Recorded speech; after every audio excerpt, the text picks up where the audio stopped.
HumanitZ came out of early access right away with Bandits and a Trader and has only gone up from there, introducing NPCs, quest lines, and more. At least at the beginning, there was nothing to tell you that there was bandits in the game. There wasn't even really a lot of direction into the game when you first started HumanitZ. So I'm playing with you and Jarl, and we're off exploring. We're trying to survive. We're gathering resources. We're trying to build a base. We're trying to gather weapons. And here comes this random person that doesn't look like a Zeke, kind of trotting towards us. And I'm like, oh, hey, there's a guy here. There's a human here.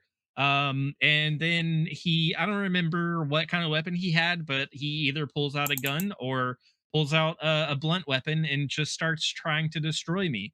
And that was my introduction to bandits in HumanitZ. My introduction to Bandits was very similar too. I was building my base in one of the houses, having a dandy time, taking care of the Zeeks, and somebody starts running up to me. And I'm like, oh, they have NPCs? I'm excited.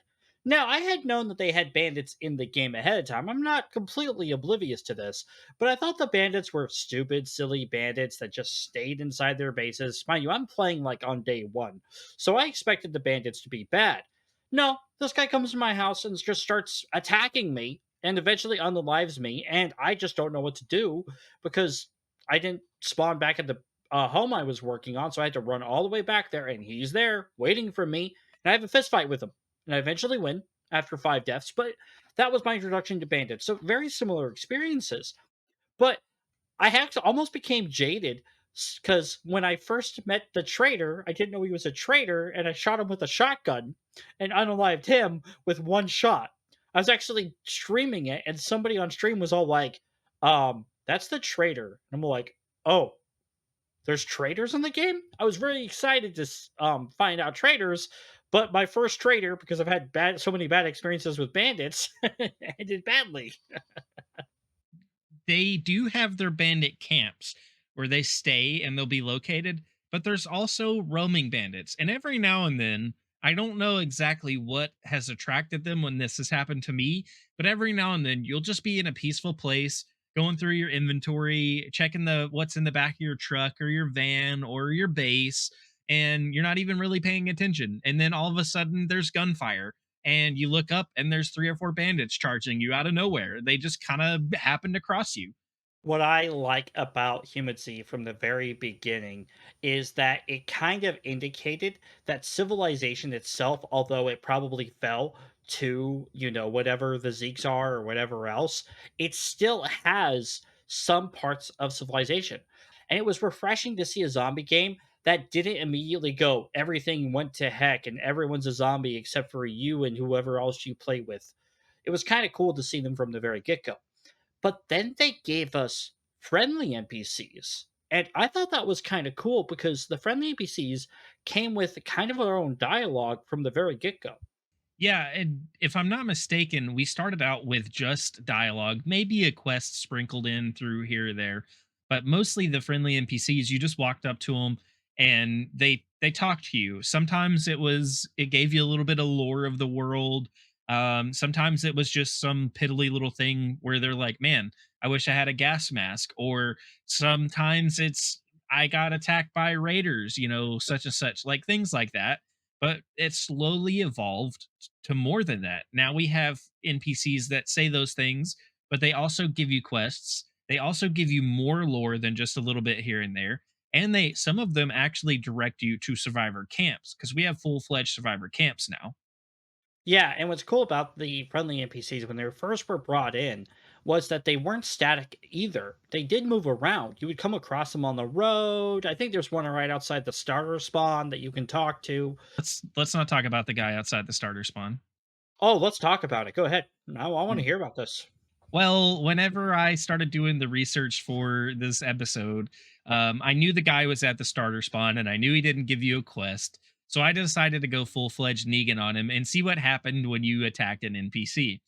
And poor guy had to meet his demise at my hand because once I attacked him, he had to fight back and I didn't want to die. So It is interesting because you can attack the NPCs and they do attack you back. They're a little bit easy to make them trigger attack you. I feel like they shouldn't be as easy to, but the overall opinion of the NPCs being introduced that were friendly, I actually enjoyed it. And then a couple of updates ago, maybe three or four, maybe, yeah, I think it's 4 or 5 updates ago, they introduced actual quests. Now, the quests themselves are a little bit more flushed out than what Dimension's talking about, but the survivor camps now give you quests from quite a few people, and it's actually pretty darn cool that there are these quests that you can get in the game. Yeah, we don't quite have like full-fledged quest lines yet. There's a lot of fetch quests and a lot of hey, go grab this cuz the camp needs this kind of thing. And but they make sense. That's not necessarily like some games fetch quests where they're like, "Hey, go get me this plant that's sitting right around the base that I could easily go out and get myself." For example, at the survivor camp that I found, one of the guys that I first talked to was a guard at the camp. You know, he helped guard the fences. Guard. He asked me for a military or police vest to offer him some more protection. So I took mine off and gave it to him. And later on, he gave me another quest, and he told me that I can't remember if he was a military member or if he was a police officer. But he told me whichever one he was, and he told me his favorite gun was the M16, and he really missed having that gun. So he asked me to just, if I came across one on my travels, to grab it and bring it back to him. So it makes sense. He's using those to defend the base and the survivor camp. It makes full sense, you know. And there's other people. There's the one quest line, quote unquote quest line I've run into was there is a guy making mead at the survivor camp, and he asks you for honey the first time. He asks you to go clear a farm and bring him back some honey. And you do that, and he gives you the recipe for mead so that you can potentially make mead later at your own base. But he also has other quests that tie into this. Specifically, the second quest he'll give you asks you for to bring him a pollen collector because he says he Okay, needs the pollen collector to help make his mead. hold up. Where are you finding these quests? Half the quests I get are repair my fence. Go find this person who went to get supplies, and I watch them get swarmed at a gas station. And I'm all like, nope. And I just walk off. You're finding honey and pollinators, and you're giving people the shirt off your back theoretically, but it's still kind of doing that. And you're finding people weapons. What survivor camp do you got? I got a dud. You got to find the right survivor camp. Look, it's one of the two that I found, and it took me 8 hours to find this one. It's up to like the north, up near where the radio tower is. It's the northeast of the radio tower, I believe. I love all of this. And folks, do remember the NPCs, whether they're bandits, friendly, quest giving, they're all optional. You can avoid them, you can go around them. They may come find you, the bandits, but you don't have to do all this to play the game. They are fun, they are optional. And I think what the lead developer told us when we did interview him is they plan on and wanted the NPC quests to be more stories, to talk about their life and other kind of cool stuff. And I'm really happy that HumanitZ has leaned into this more human element in their game and not just nothing but zombies or Zeeks as they like to call them. This is going to kind of play into your story thing, but I have a question for you.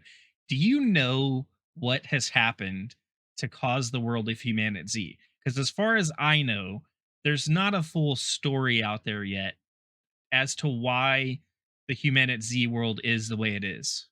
Thank you very much for watching the State of Survival podcast. Join me in thanking Dimension 119 for coming in here and being with us today. And join me in thanking Red Falcon for always being our producer in the background. Thank you for watching State of Survival. To talk for now. See you in another dimension.